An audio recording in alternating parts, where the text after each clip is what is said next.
Hi friends, welcome to my channel. ഇന്ന് ഞാൻ share ചെയ്യുന്നത് നല്ല ടേസ്റ്റി ആയിട്ടുള്ള വെണ്ടയ്ക്ക കൊണ്ട് ഒരു മെഴുക്കുവരട്ടിൻ്റെ റെസിപ്പിയാണ്. ഇത് നിങ്ങൾക്ക് ചോറിനും ചപ്പാത്തിക്കും കഴിക്കാൻ പറ്റും. ഉണ്ടാക്കിയെടുക്കാനും നല്ല എളുപ്പമാണ്. അപ്പോൾ നമുക്ക് നേരെ വീഡിയോയിലേക്ക് പോവാം. ഞാനിവിടെ 1/2 കിലോ വെണ്ടയ്ക്ക നന്നായിട്ട് കഴുകി വൃത്തിയാക്കി എടുത്തിട്ടുണ്ട്. ഇനി നമുക്കിതൊന്ന് കട്ട് ചെയ്തിട്ടെടുക്കാം. ഞാനിപ്പോൾ ഇതാ ഈ വലുപ്പത്തിലാണ് കട്ട് ചെയ്തെടുത്തിട്ടുള്ളത്. അപ്പോൾ ഇനി നമുക്ക് ഇത് ഉണ്ടാക്കിയെടുക്കാൻ തുടങ്ങാം. ഞാനിപ്പോൾ ഇവിടെ ഒരു കടായി അടുപ്പത്ത് വെച്ചിട്ടുണ്ട്.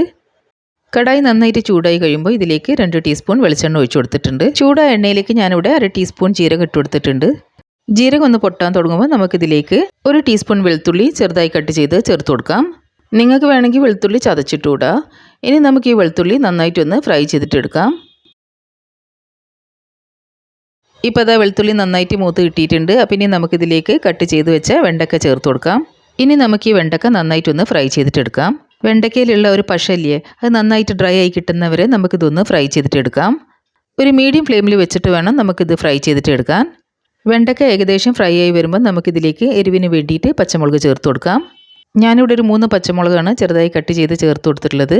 നിങ്ങൾക്ക് എത്ര എരിവാണ് വേണ്ടി അതിനനുസരിച്ചിട്ട് തന്നെ പച്ചമുളക് ചേർത്ത് കൊടുക്കാം.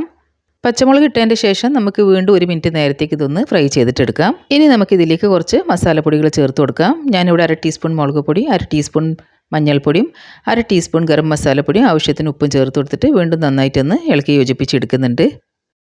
ഇനി നമുക്ക് വീണ്ടും ഇതെല്ലാം നന്നായിട്ടൊന്ന് ഫ്രൈ ചെയ്തിട്ടെടുക്കാം.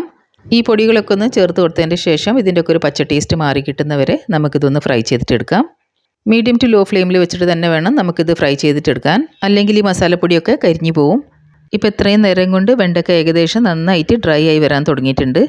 ഈ സമയത്ത് നമ്മൾ ഒരിക്കലും അടച്ച് വെച്ചിട്ട് ഇത് വേവിച്ചെടുക്കാൻ പാടില്ല, അല്ലെങ്കിൽ ഇതെല്ലാം ഒട്ടിപ്പോവും. ഇപ്പം കണ്ടില്ല, വെണ്ടയ്ക്കയിലുള്ള ആ പശയൊക്കെ നന്നായിട്ട് ഡ്രൈ ആയി കിട്ടിയിട്ടുണ്ട്. അപ്പം ഇനി ഇതിലേക്ക് ഞാൻ ഒരു മീഡിയം സൈസ്ഡ് സവാള കട്ട് ചെയ്ത് ചേർത്ത് കൊടുക്കുന്നുണ്ട്. സവാള നമ്മൾ ആദ്യം ചേർത്ത് കൊടുത്താണെങ്കിൽ വെണ്ടയ്ക്ക ഇത്രയും ഡ്രൈ ആയി കിട്ടൂല. അതുകൊണ്ട് നമ്മൾ വെണ്ടയ്ക്ക നന്നായിട്ട് ഡ്രൈ ആയി കിട്ടിയതിൻ്റെ ശേഷം വേണം നമുക്ക് സവാള ചേർത്ത് കൊടുക്കാൻ. പിന്നെ ഇതിലേക്ക് കുറച്ച് കറിവേപ്പിലയും കൂടി ചേർത്ത് കൊടുക്കാം. വീണ്ടും ഇതെല്ലാം നന്നായിട്ടൊന്ന് മിക്സ് ചെയ്തിട്ടെടുക്കാം.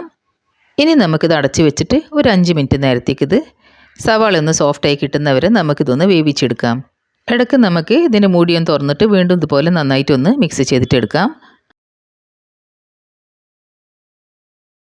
വീണ്ടും നമുക്കിതൊന്ന് അടച്ച് വെച്ചിട്ട് വേവിച്ചെടുക്കാം. ഒരു 30 സെക്കൻഡിന് ശേഷം നമുക്കിതൊന്ന് തുറന്ന് നോക്കാം. അപ്പോൾ ഇവിടെ നമ്മളെ വെണ്ടയ്ക്ക മെഴുക്കുവരട്ടി തയ്യാറായിട്ടുണ്ട്. ഇനി നമുക്കിതൊന്ന് പതുക്കെ മിക്സ് ചെയ്തിട്ടെടുക്കാം. സവാളയൊക്കെ നല്ല സോഫ്റ്റായിട്ട് തന്നെ കിട്ടിയിട്ടുണ്ട്. വളരെ കുറഞ്ഞ ചേരുവകൾ വെച്ചിട്ട് വെണ്ടയ്ക്ക കൊണ്ട് ഉണ്ടാക്കാൻ പറ്റിയ ഈ ഒരു റെസിപ്പി നിങ്ങളെല്ലാവരും ഒന്ന് ട്രൈ ചെയ്ത് നോക്കണം കേട്ടോ. ഇത് ചോറിനൊരു സൈഡ് ഡിഷ് ആയിട്ട് മാത്രമല്ല, ചപ്പാത്തിക്കും നല്ലൊരു കോമ്പിനേഷനാണ്.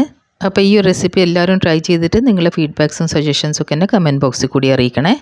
എൻ്റെ ഈ വീഡിയോ നിങ്ങൾക്ക് ഇഷ്ടപ്പെട്ടതാണെങ്കിൽ ലൈക്ക് ചെയ്യാനും ഷെയർ ചെയ്യാനും എൻ്റെ ചാനലൊന്ന് സബ്സ്ക്രൈബ് ചെയ്തിട്ട് എന്നെ സപ്പോർട്ട് ചെയ്യാനും മറക്കരുതേ.